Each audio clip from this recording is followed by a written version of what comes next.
I'm going to tell you, if Emily Blunt were to touch the side of my face and just say, "It's okay, baby," I'm certain it would cure all 44 years of my emotional trauma in an instant.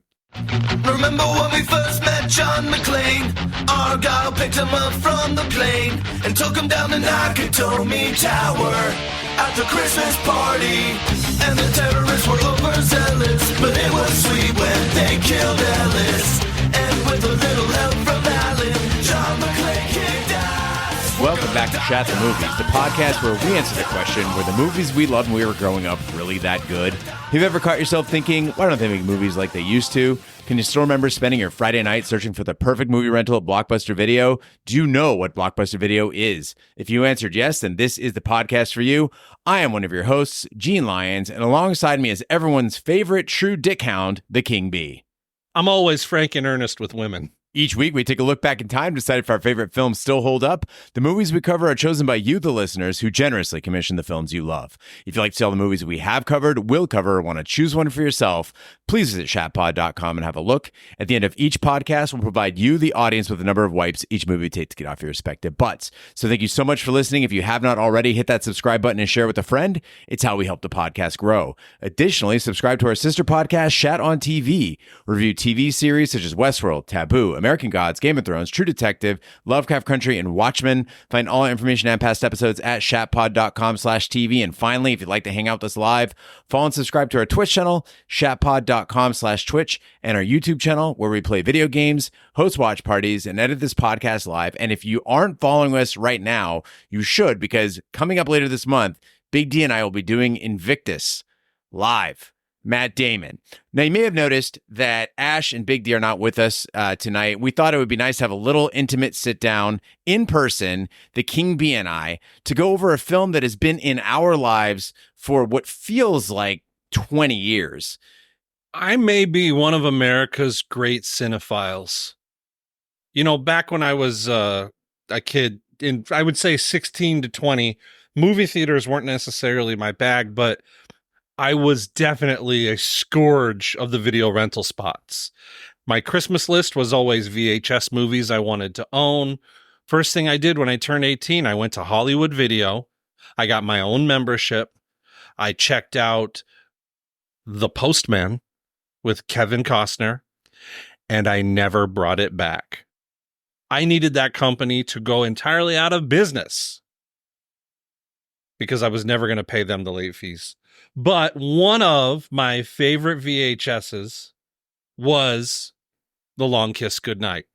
I have been demanding, attempting to bribe, begging Gene and the crew to do The Long Kiss Goodnight since before the podcast started. We sat down, we watched it, and I owe a great apology to my good friend. Be careful what you wish for. You might just get it. The Long Kiss Goodnight is the progenitor to all your favorite female spy, assassin, what have you movies. So before there was La Femme Nikita, before there was The Professional, before there was Anna, before there was Hannah, before there was Kate, before there was Jackie Brown, before there was Kill Bill, before any of those god-awful revenge films with Jodie Foster, she did fucking 5 of them, there was The Long Kiss Goodnight. And I think I had about 6 years of excuses not to watch it because I always said if somebody came along and commissioned it, King Bee, we would do this movie together. And for years, no one mentioned The Long Kiss Goodnight. People were commissioning Tremors. People were commissioning Ordinary People, but not The Long Kiss Goodnight. And then came Jeremiah. Super Commissioner Jeremiah, who's given us so many films and so many to come. And he wrote in and said, "Hi there, I'm Jeremiah, and I'd like to commission The Long Kiss Goodnight from 1996. I have fond memories of what I believe is the quintessential Samuel Jackson. He's loud, funny, and absolutely clutch in key moments, with great one-liners throughout. My first memory watching this was on VHS with my mom in 1998. I'm guessing you did not watch this with your mom, King B. No. I don't have anything funny to say there. My mom didn't love me. We were quoting it for days after. This movie is forged in a nostalgic part of my brain. Shat team, please do me a favor and let me know if it's as good as I remember. Oh, buddy. It's also very heavily Christmas themed, if that makes sense. Chefs do that. Jeremiah. Well, The Long Kiss Goodnight is a 1996 action thriller starring Gina Davis, Samuel L. Jackson, Brian Cox, and David Morse. The story follows an amnesiac school teacher, played by Davis, who sets out to recover her identity with the help of a private detective, played by Jackson, when they discover a dark conspiracy. Released by New Line Cinema on October 11th, 1996, The Long Kiss Goodnight grossed almost $96 million against a budget of $65 million and gained a strong cult following in Chandler, Arizona. So, King B, as our guest of honor and the expert on all things Long Kiss Goodnight, I'd like to ask you first, what are your memories of this movie? So, yeah, at the time, I was rather feral. I drove a 1986 Toyota Celica hatchback with one headlight. It burned oil, so a huge belching clouds of black smoke came out the back of it. I didn't go to movie theaters. I was raised in the empty, vast deserts of Chandler, Arizona. But I did have my VHS collection and had an old VCR connected to a TV that I still own to this day.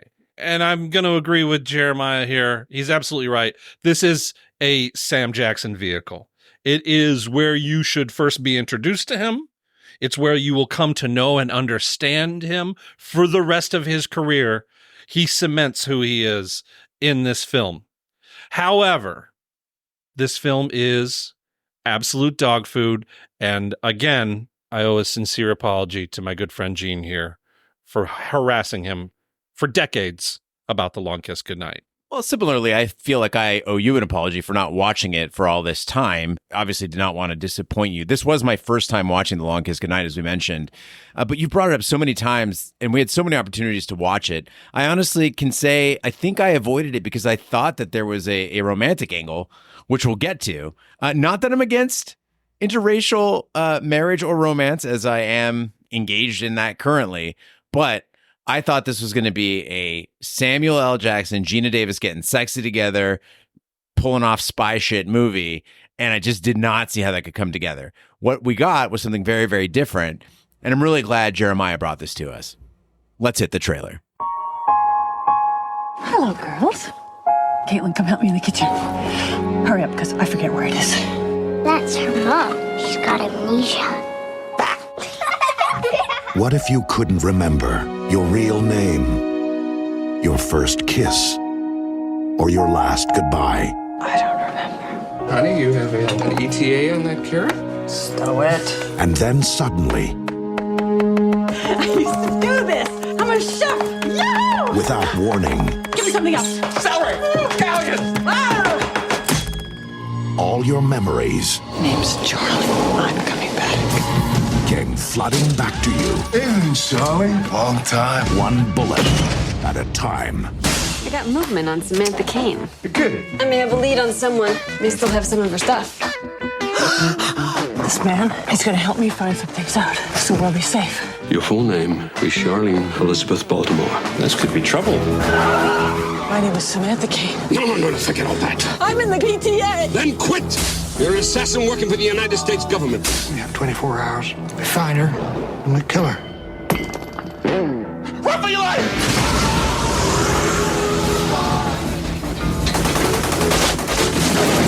Charlie Baltimore's alive, sir. Who are you? Name's Charlie. The spy. Back when we first met, you were all like, oh, phooey, I burned the darn muffins. Now, you go into a bar, 10 minutes later, sailors come running out. What up with that? This fall, Honk if there's any trouble. Yeah, so Miss Daisy, I be honking. if you have plans for a calm, quiet evening, Cover your ears. Hey, should we get a dog? it's time to kiss them all good night.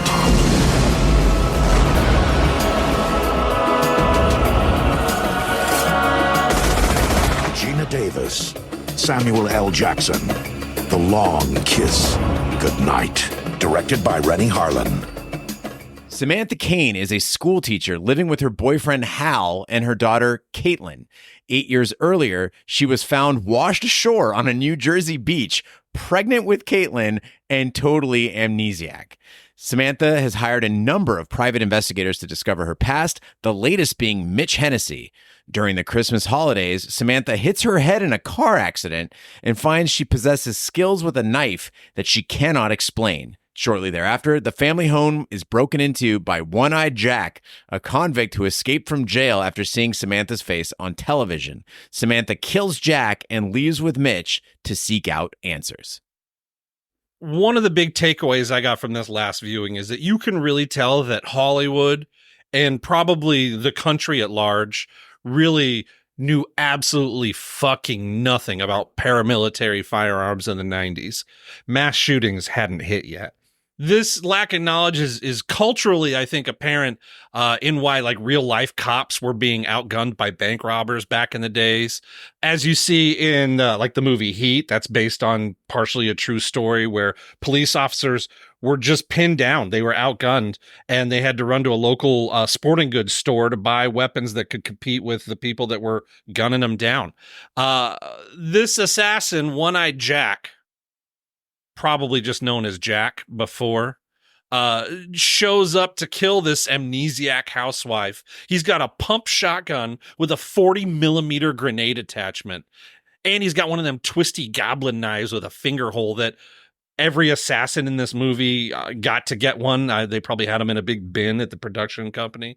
The idea of combining a grenade launcher with a shotgun is so completely asinine. A grenade launcher, it's distance, it's, you know, it is a area of effect weapon, but it's meant to clear out spaces, whereas a shotgun is a lot more up close. The two things you just wouldn't combine together. Yeah, this goes back to my criticism of Desperado, where in all these movies, I feel like, and not that I'm championing AR-15s, but assault rifle is really the answer, guys.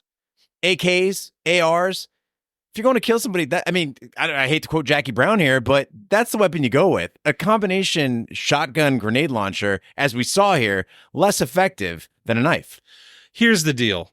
If you need to kill a housewife, you can just fucking shank her with a kebab skewer while she's standing in line at Costco. Fucking run her down in the parking lot when she goes power walking. This dude blows a hole in the side of their house and doesn't rank more than scraped knees on a 9-year-old girl. It's embarrassing. Now, I noticed something very different about the guns in this film, and that was just how insanely audible they are. Now, this is a criticism I have about a lot of films. I think Hollywood just in general, they are obsessed with the sound of shotguns being racked, of guns being cocked. Every weapon that's handled in a movie just makes a shit ton of noise. But this movie takes it to another level. Every gun in this movie just being handled makes noises. Charlie has this sniper rifle that's hidden in the bottom of her suitcase. And presumably, being a sniper rifle hidden in a suitcase, it's supposed to be a covert weapon. But this thing was like hearing Optimus Prime transform. It's every little component of it made an audible click or a clack. I get that it's the mid-90s here. I know that we hadn't gotten to the level of Keanu Reeves doing like real fucking tactical training with weapons, but it's laughable. And as a part of this podcast, we're supposed to point out how things hold up. This definitely didn't. I feel like parts of this movie must be on the cutting room floor. In addition to the gunplay not making sense, the weapons not making sense, parts of the plot made no sense. There are several incidents in this movie that lack follow-up entirely. There is a car crash scene after the Christmas party. There's an old man. His name is Earl. We met him at the party. He's had a little too much to drink. And Samantha is driving him home. And he like tries to grab a boob or something. She's distracted. Then a deer walks in the road. She crashes the car. Earl is unconscious in the car, which is on fire. And I think, oh, this is the opportunity that we're going to get for Samantha to show that she's really Charlie, that she's got some survival skills and some ninja skills, and she's going to jump up there and she's going to rescue Earl or kill him, either way. But she doesn't do either of those things. She crashes the car. Earl is unconscious. Car's on fire. The camera goes to Charlie, who decides to interestingly get up, walk by a creek, and snap the deer's neck, but does not bother to rescue Earl. And then she wakes up in the hospital. They never address Earl again. This man presumably, I'm guessing, died in a fire. She snaps the deer's neck. She snaps One-Eyed Jack's neck. I think she snaps like 2 more necks in this movie. And every time she does it, she just kind of delicately places her beautiful long fingers and her hands on their foreheads and then just slides upward, just briskly. Clack, clack. Their neck's broken and they're dead. I think it takes a little bit more than that to break a neck. What do you think? As a jiu-jitsu white belt, I can attest that it takes a lot more than that to break a neck for some DOS effects. Clack, clack. Okay. Enough about Earl. Enough about Samantha. Let's get back to Sam Jackson. Again, I'm going to say it. He is never more Sam Jackson than he is in this film. He is the film. He's the absolute star of this show. The character Mitch Hennessy gets this incredible intro. You learn everything you need to know about the guy right off the bat. Yeah, he's a fuck up, but he's not afraid to hustle. He knows he has to. He's always thinking outside of the box, even if that means breaking the rules. He's not afraid to take the hits that he has coming in the way that he absorbs the disdain of his ex-wife. You know, he's not going to argue and say, you know, it's not like that. He knows he's fucked up in life and he's paying the price. You can see from his interactions with his kid that he's always making an effort to make it right. He's not afraid to kind of pay the toll for who he's chosen to be. I don't think I've ever seen Samuel L. Jackson have a harder role than the scene where he had to convince us that he was playing with a toy with that child, but the toy made no sense at all. They gave him like 2 random pieces of plastic and he was trying to pull it off. But I think it's important for the younger generation to understand, as you were saying, King B, as Jeremiah was saying, Samuel L. Jackson, he wasn't always Marvel's Nick Fury. He wasn't always the guy who just yells at the top of his lungs, motherfucking snakes off my motherfucking plane. This was a period, 1996, where we were discovering a fresh talent in 1994's Pulp Fiction and now in The Long Kiss Goodnight. And I really did feel, and this is, I think, the mark of an actor. I know it's cliche, but I forgot that Samuel L. Jackson is not Mitch. I forgot he was an actor. He was Mitch Hennessy, and it's a different guy from what we see him in now. He doesn't have all the bombast. He isn't typecast as he is now. He was a living, breathing person as Mitch Hennessy, and I agree, it carries the whole movie. Academy Awards normally go to actors who portray extreme sorrow or fear or compassion. Like, we know the formula to win a Best Picture or a Best Actor. I really think that instead we should be giving awards to actors who successfully look like they're having fun on screen, because it is the hardest thing to act out. In the nearly 400 movies we've done here on Shat at the Movies, I can tell you that the biggest fails I see in on-screen performances are when people are trying to have fun on screen. Case in point, there is a scene that Jeremiah referenced, the chef scene in The Long Kiss Goodnight. And what we see is Gina Davis. She's bonked her head. She now discovers she's got super knife skills, and she is having an absolute blast chopping vegetables. And her boyfriend Hal and her daughter Caitlin, they're whooping it up, and they're throwing vegetables on each other, and they're throwing vegetables at her. And they're trying to sell it. Like, they're yelling out the names of the vegetables and throwing out. But it's just not working. They got some fun sax going on in the background. And I'm just trying to figure out, because I was alive in the 90s. This never happened in my household. Like, in what world does this scene of us all having fun chopping vegetables happen? I would have paid money to be in the studio that day. The director is probably getting a divorce. He's on the phone with someone else. He's having an argument. They're shooting this scene. The director is Gina Davis's husband. Oh, well, take it all back. Something had to have been going on, but I just can't imagine that the summation of his direction is, all right, you guys are having fun. This is a family thing. I fucking put an onion on her head. I don't know. What do people do when they're happy? You guys never been happy a day in his fucking life if this is the direction they're getting.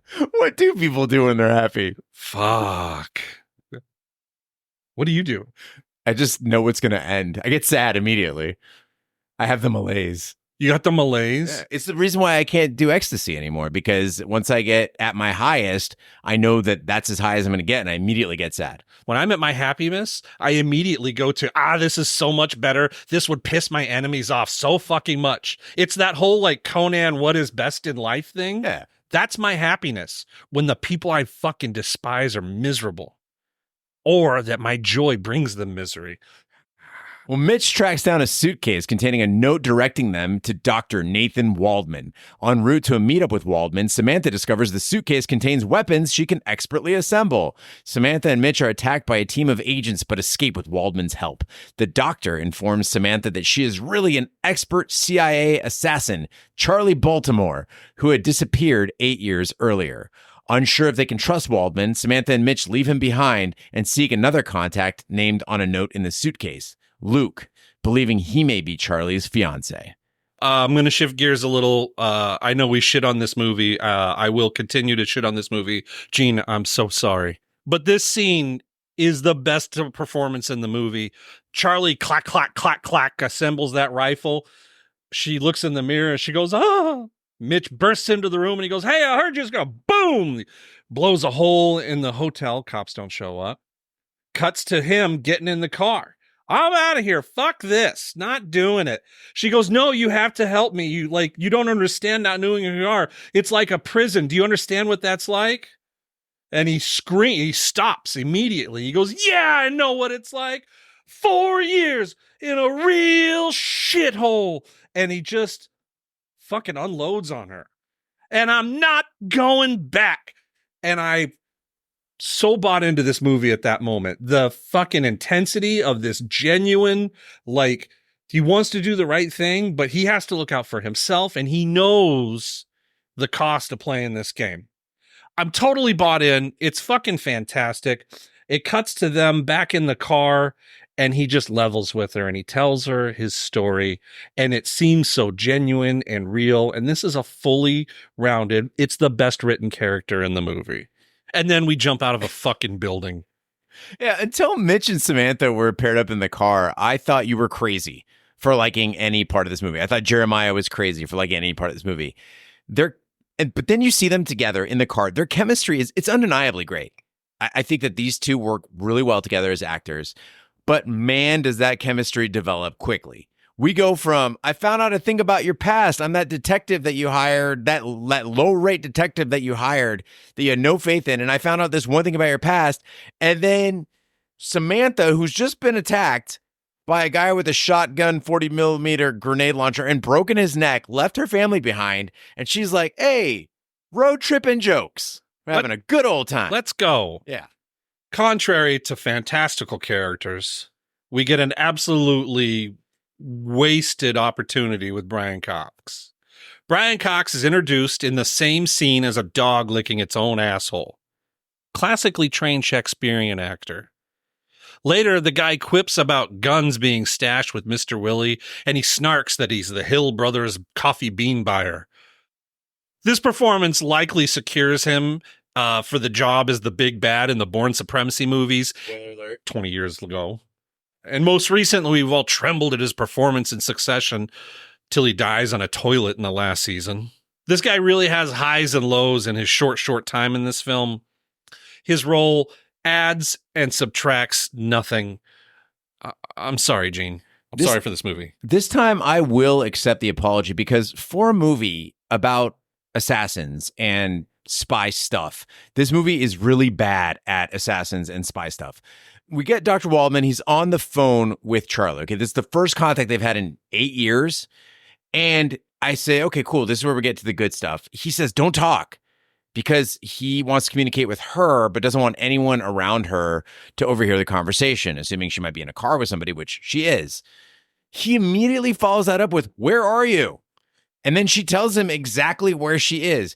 So fail on their side. But then the bad guys who are polished, they didn't take the 8 years off. They are not amnesiacs. These are professional agents, right? They have an entire terrorist plot on the line.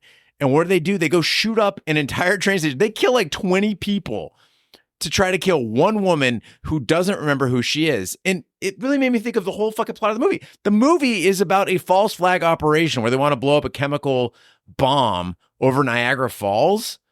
How about just shooting up a train station? That might boost the CIA's budget a little bit. Again, this is pre-mass shootings. I don't think they need that big of a false flag. I want to take a break because this isn't in our notes. We talked about the president. The president shows up and he chides the CIA operatives.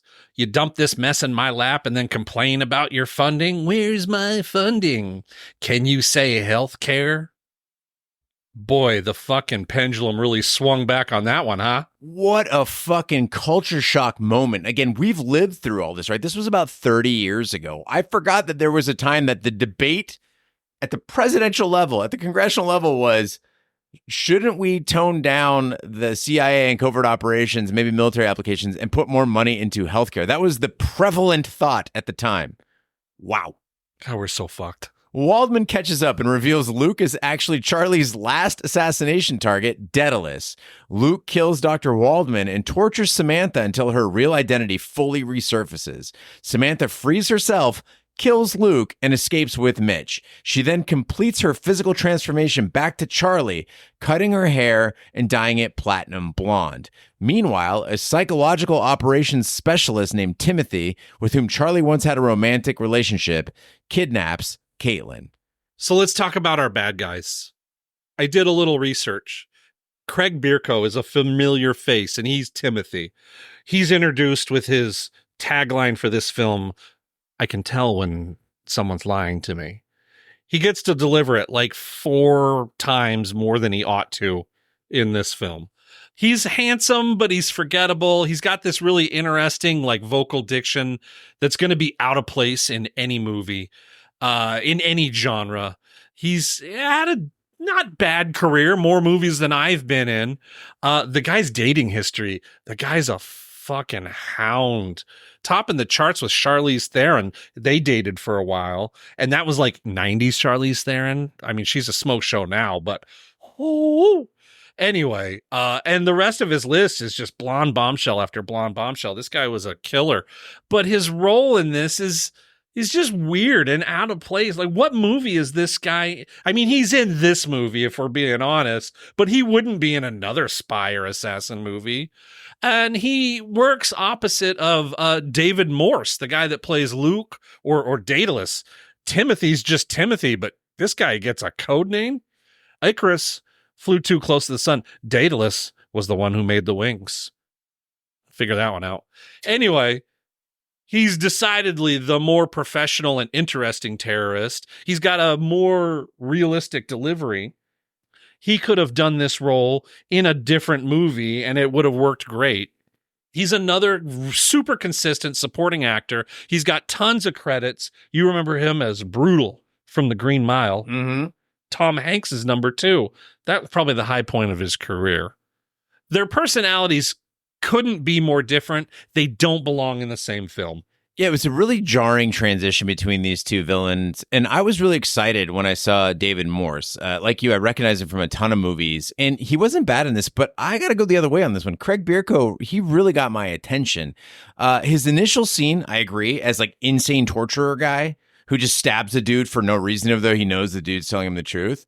With a twisty goblin knife. With a twisty goblin knife. It didn't give me a lot of confidence, but he grew on me, and I might be biased because they named the villain Timothy.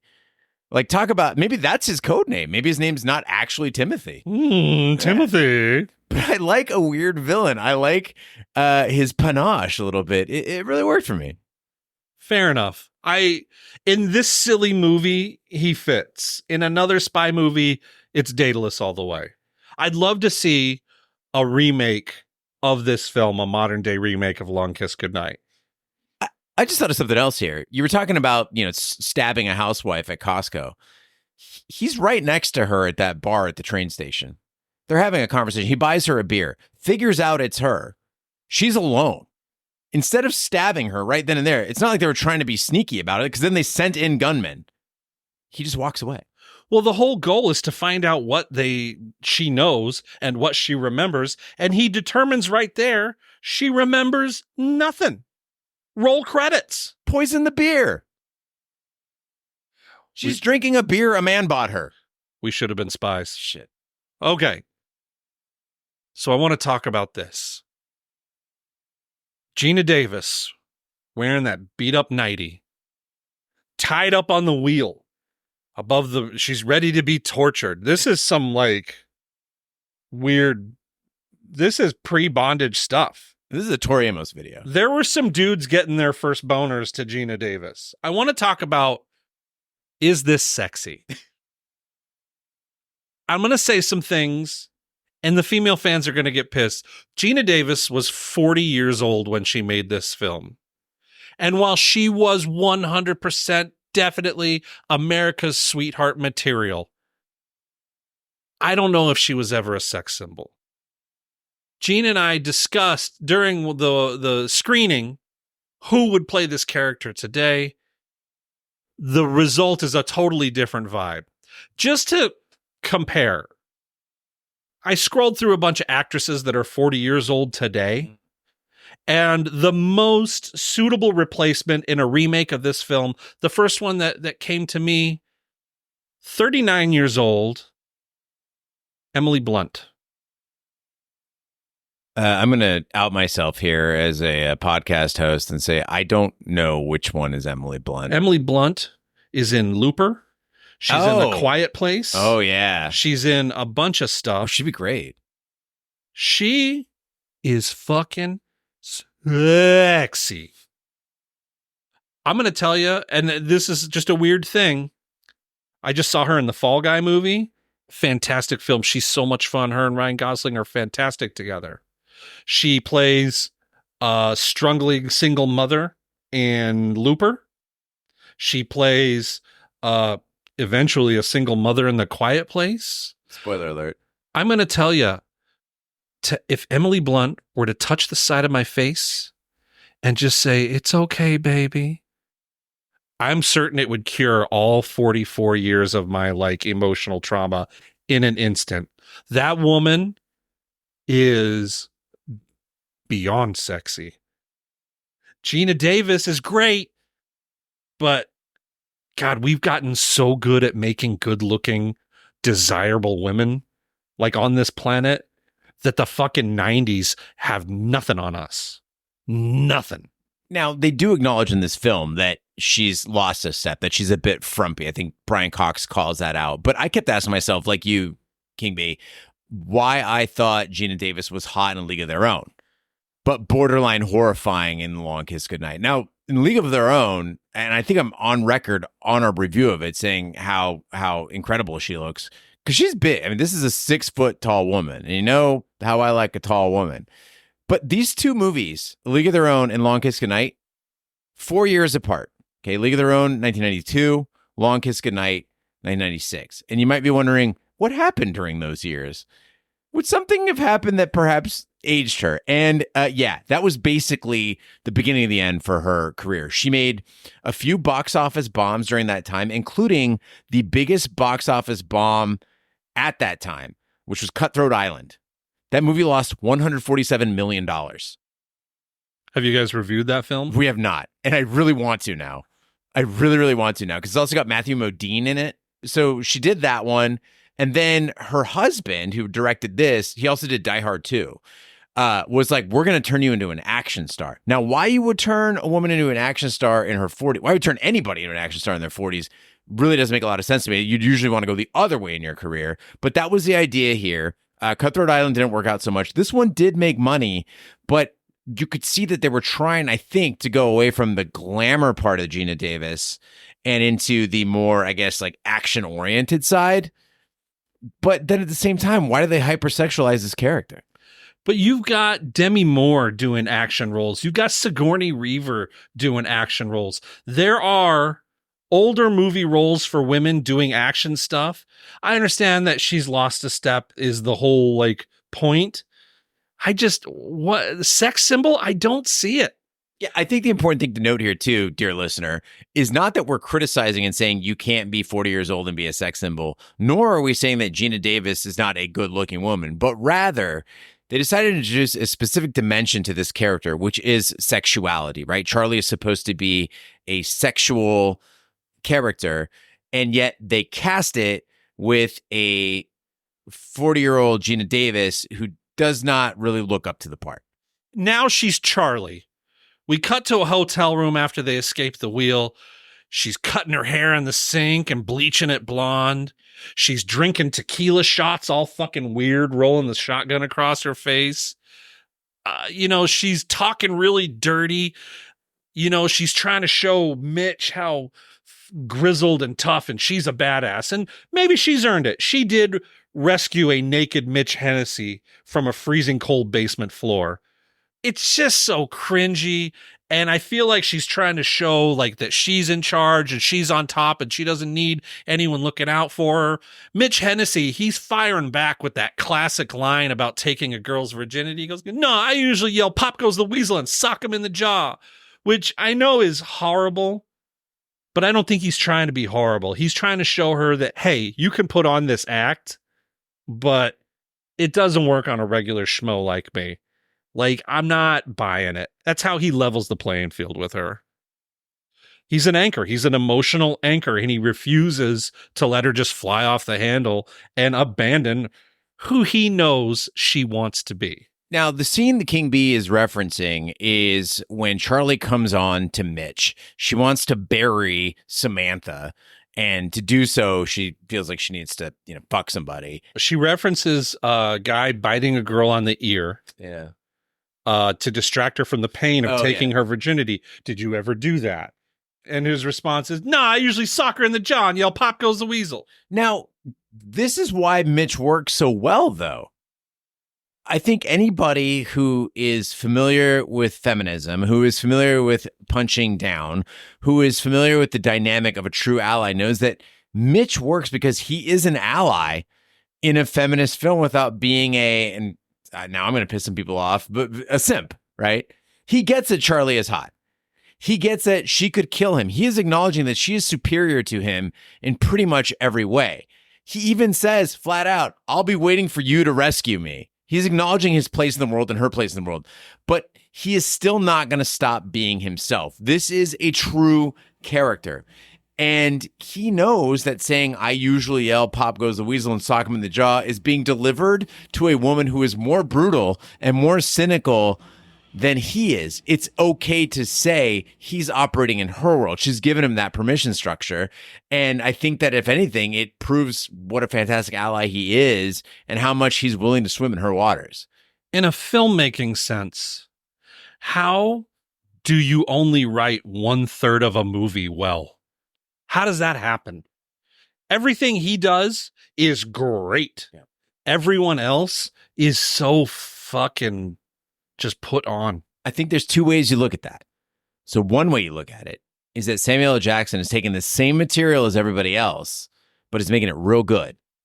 And the other way to look at it is that this film was written by committee and they just happened to get one character really, really right. Or maybe they wrote the film, he reads it and goes, "Oh, fuck that. I'm going to tell you what you should say here." And he just brings Sam Jackson to the table. Snakes on a plane.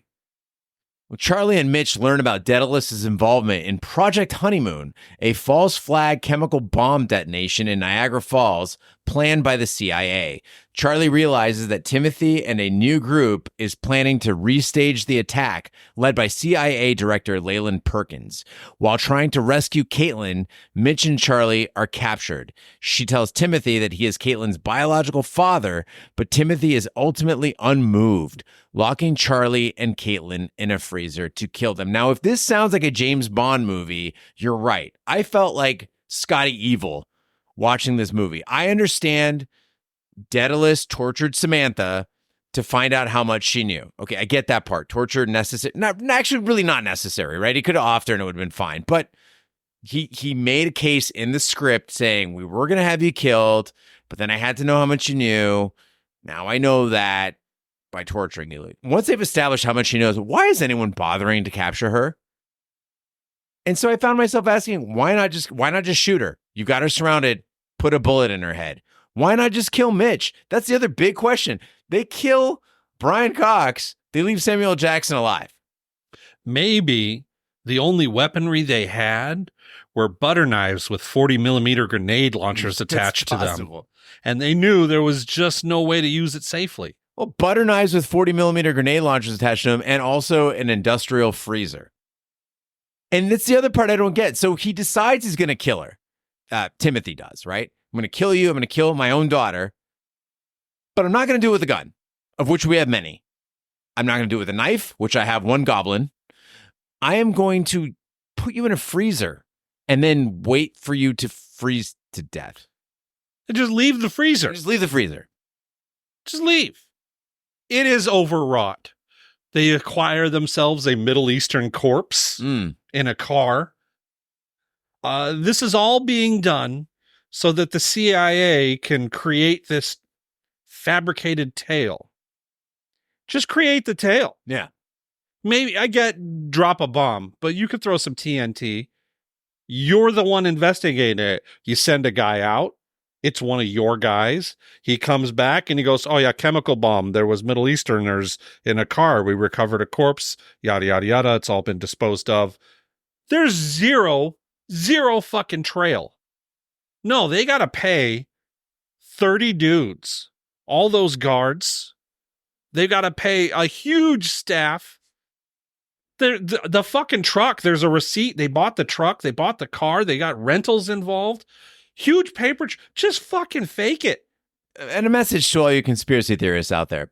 Here's how this actually works, right? You don't need to do false flag operations. You just don't stop a thing. There are people trying to kill Americans all the time. You just let one slip. Oops. Bush did 9/11. Charlie and Caitlin break out of the freezer and free Mitch, forcing Timothy to launch the attack early. During a firefight, Caitlin locks herself in a cage on the truck carrying the bomb. Charlie chases the truck, overpowers its driver, and overturns it on the Niagara Falls International Bridge leading to Canada. Charlie frees Caitlin, but Timothy attacks from a helicopter. Mitch swoops in to pick up Charlie and Caitlin, entering Canada just before the bomb explodes, which kills Timothy and his forces and destroys the bridge.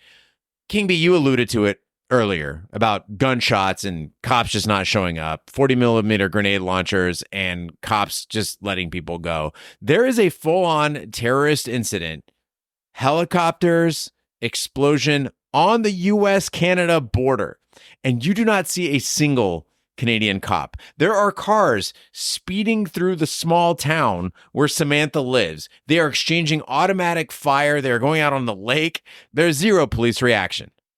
I'll tell you why.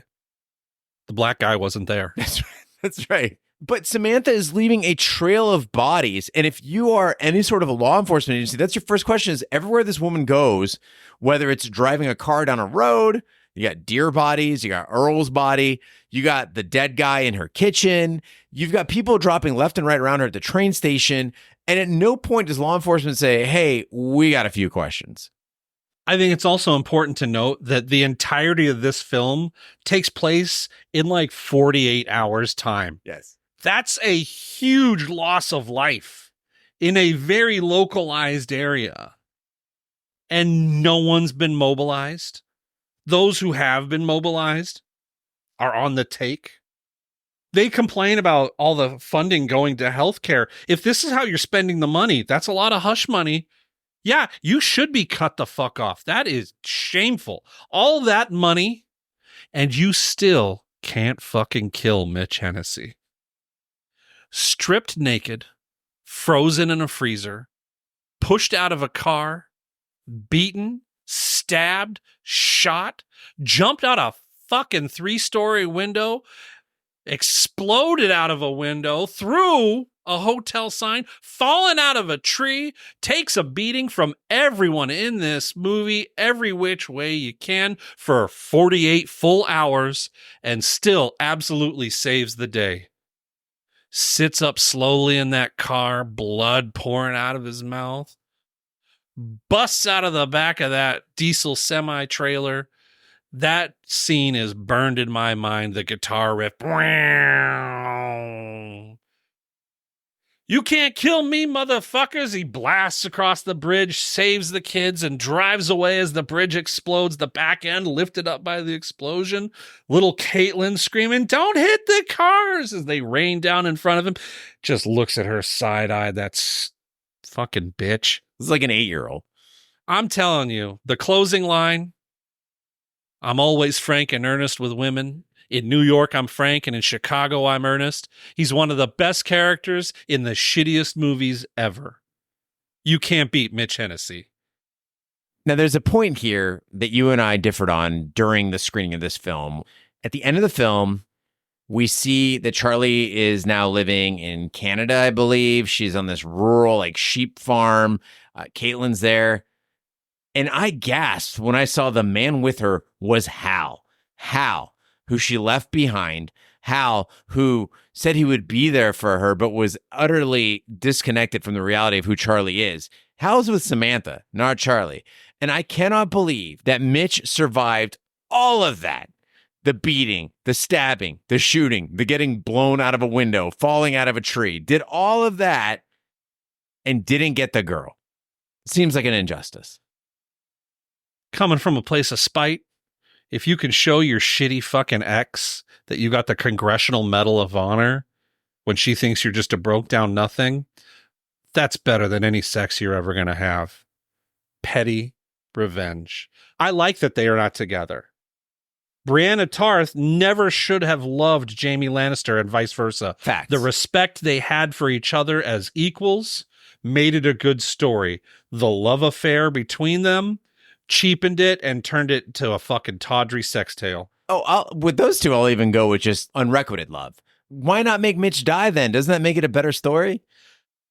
He's unkillable. You can't kill him, motherfucker. Right. That's in the script. Mitch Hennessy transcends earthly desires. He's moved beyond those things. He's seen the light and dark path. He's been a lowly criminal. He's been a high operating spy. He's been on both sides of the law. He's known and lost love. I'm telling you, that man walks the earth today someplace, righting wrongs and helping others. Who needs petty romance? All right. On that note, it is time to give our Shat score for The Long Kiss Goodnight. The Shat score is our way of telling you how many wipes this movie would take to get off your respective bums. 0 wipes is a perfect movie. It's when you see him coming around the corner and have time to comb your hair. And 5 wipes is an absolute disaster movie. It's when you burn the darn muffins. I'll go first. I love the episode that we've done here. I love the memories of watching this film with my best friend. I love Jeremiah and all of his commissions, but I have to be honest with the listeners here and say this is overall, outside of Samuel L. Jackson's performance, a below average movie. How it could have been better is a different director or a different genre, right? Make this an anime and things make sense. You got Samuel L. Jackson lying in the street after Gina Davis throws him out of the car, just lighting up a cigarette and hanging out. That's an anime. You got the mix of comedy and action and brutality. That's an anime. Or a director who could probably pull this off is Tarantino. Tarantino could make this a fantastic movie. I think the King Bee mentioned a reboot, and I think that this movie is overdue for it, other than the fact that you can't recast Samuel L. Jackson, which would make it fantastic. He's probably going to play some weird Stan Lee cameo, which nobody likes. You bring him back. Yeah. Oh no, what he is he becomes Brian Cox. He's the Brian Cox to Emily Cox. Blunt's Charlie. There you go. Anyway, all that being said, I'm going to come in just below average at 3 wipes for The Long Kiss Goodnight. You know, for 20 years, I raved as if this were a 1 wipe or a 0 wipe movie. I always claimed it was a guilty pleasure film. Emphasis on guilty.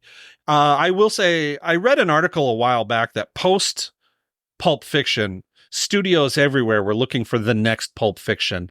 You've got Boondock Saints, you've got Seven Psychopaths, you've got a string of movies that were meant to be this edgy sort of dark thing.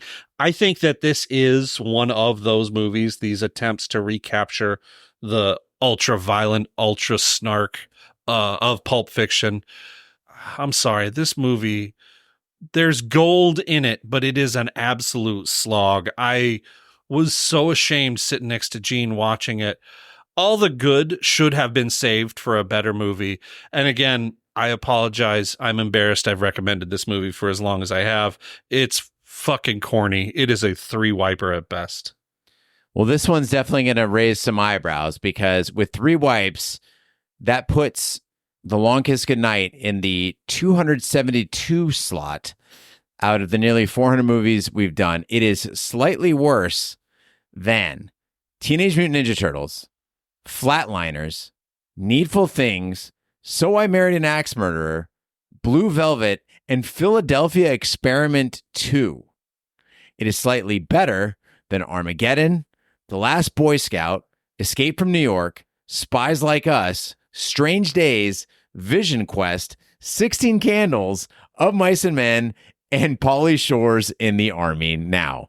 Of Mice and Men got 3 wipes. Oh, yeah. Malkovich in that is cringe. One of these days, I'll tell the listeners our Of Mice and Men story. Is it sexual in nature? I mean, for some of you fucking weirdos, probably. Thank you, Jeremiah, for your commission, and we hope that you don't cancel your future commissions based on this review. We do have some listener email this week, and I'll get to that right now. The first one comes from Will in Manchester, who says, Dear excellent folks at Shat on TV, I recently watched Dazed and Confused after a number of years and thought I'd listen to a podcast review of it. I found your podcast, listened to the episode, and have now started listening to a lot of your back catalog. I'd say I've listened to around 30 now, but only the films I've watched. Somehow I must have been gaming and left the podcast on, and it started playing Three Amigos, which I've not watched, but it included your comments on Roger. I'm emailing you now to tell you how much I enjoy the podcast and have recently recommended it to a friend of mine who is quite opinionated about films. His scathing attack on Raging Bull has always stuck with me. I wonder if Surf 2 is ever up for a review. I suspect it'll be a solid 4 wiper. I am looking forward to a review of Withnail and I, however. Greetings from Manchester, UK. That comes from Will. So Surf 2, Listener Boogaloo, is a movie about California surfers and their girlfriends catching a chemist who is out to force feed teens with bad soda. I have not seen it, I'll be honest with you, Will. And as a gunner, I kind of wonder if you're trolling me from out there in Manchester. Have you seen Surf 2, the King Bee? Is it a trauma film? Because that's a trauma plot, if I ever heard it sounds like a trauma. It is not. It was made on a $2 million budget. 88% of Google users liked the movie. And it has a solid 53% of Rotten Tomatoes. You know, statistically speaking, half the population is of below average intelligence. That's true. No, we don't want to insult you, Will, and I would absolutely be willing to do Surf 2 if you chose to commission it. As for your friend attacking Raging Bull, I can't understand that at all, sir. That seems unfounded. And granted, it was 24 years ago, so, you know, maybe as a 21-year-old, he just didn't understand the masterpiece that is Raging Bull. By the way, yeah, let's get back to Surf 2. Eric Stoltz is in it. Lyle Waggoner plays Chief Boyardee. Wow. Pretty good. Next email comes from Rebecca, who says, Hey, I love your podcast. I was wondering if you could review the 1986 film Labyrinth at some point. Well, Rebecca, you're in luck because we did a very, very special episode, much like this one.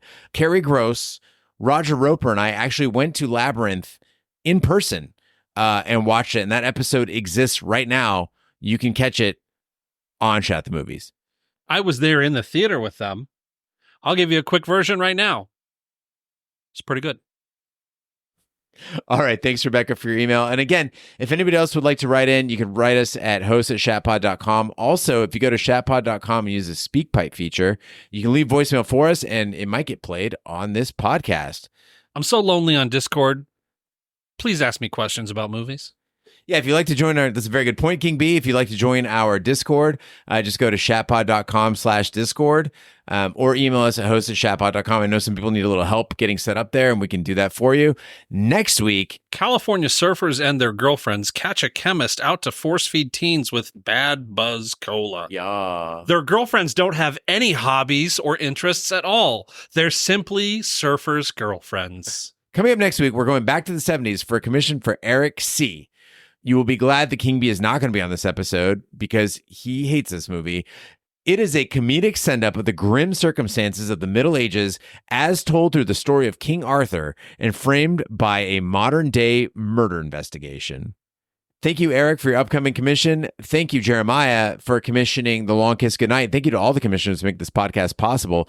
That concludes this week's episode of Shat the Movies. Be sure to follow us on social media, share with a friend. We're on Facebook, Twitter, Snapchat, and Instagram at Shat the Movies. Email us, host@shatpod.com. Support the podcast by shopping our Amazon affiliate link, buying our merch, including the King B Adventure Club t-shirts, mugs, and stickers, or by commissioning your own movie. Find all information by visiting our website, shatpod.com. Also, check out our sister podcast, Shat on TV. Review TV series such as Lovecraft Country, Westworld, True Detective, Taboo, American Gods, Game of Thrones, and Watchmen. Find all information on our website, shatpod.com/TV, wherever fine podcasts can be found, including Apple Podcasts, Stitcher, and YouTube. Be sure to subscribe, and if you stop by Apple Podcasts, please leave a 5-star review. It helps the podcast grow. On behalf of my co-hosts, the King B, Big D, and Ash, I'm Gene Lyons. Join us next week for the following movie. Once in a lifetime, there comes a motion picture which changes the whole history of motion pictures.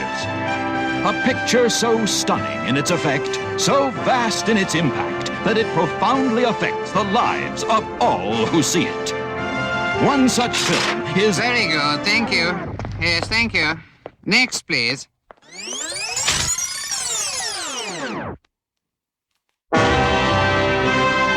Once in a lifetime, there comes a motion picture which changes the whole history of motion pictures. Yes, thank you. Next.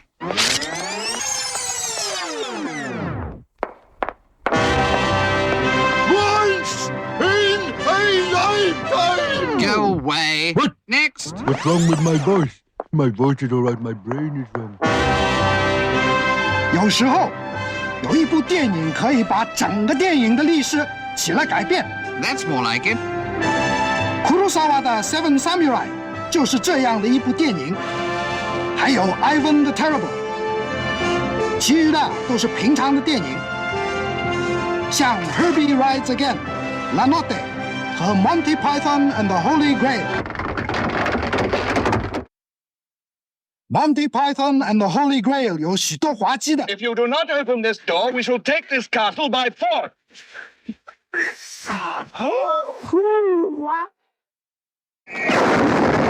When that's the round table, we dance where we're able. We do routine to call a scene. 故事紧张。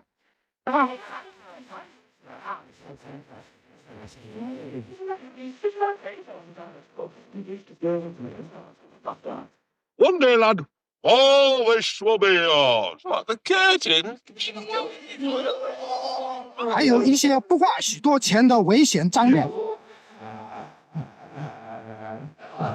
We've got a witch! We've got a witch! What makes you think she's a witch? Well, she turned me into a newt. 但是和《The Seven Seal》来比一下，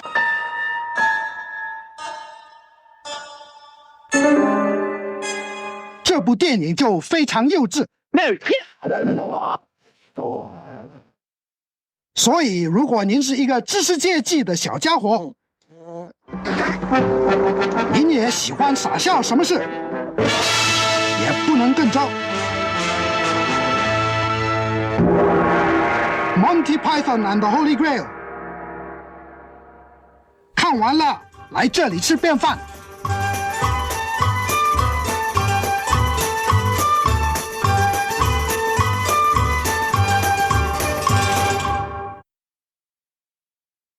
That's what chefs do. I can tell when someone's lying.